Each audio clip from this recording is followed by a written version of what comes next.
Dapat di sini lah kan dia mulai tersongkur kan. Kasus pembunuhan sopir truk di Simpang Macan Lindungan, Palembang mulai terungkap. 2 dari 5 pelaku ditangkap Satreskrim Polrestabes Palembang di tempat persembunyian mereka. Kedua tersangka masing-masing MA dan RS. Untuk memastikan peran tiap pelaku, polisi menggelar rekonstruksi di Polrestabes Palembang Senin 1 Desember 2025 petang.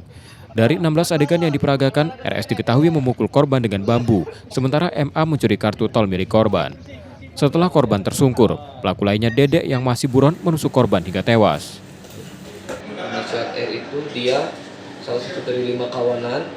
Perannya dalam kasus tersebut adalah memukul dengan menggunakan bambu. Sedangkan Alpian dia percobaan untuk mencuri kartu tol yang ada di dalam mobil korban. Artinya dari berapa pelaku itu 2 orang sudah 3 diamankan? orang diamankan, 3 orang kita sudah buatkan DPO-nya, masih sedang dalam proses pencarian.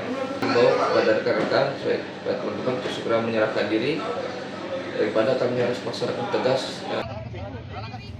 3 pelaku yang masih dalam pengejaran diimbau segera menyerahkan diri sebelum polisi mengambil tindakan tegas. Yudi Kiswanto, Kompas TV, Palembang, Sumatera Selatan.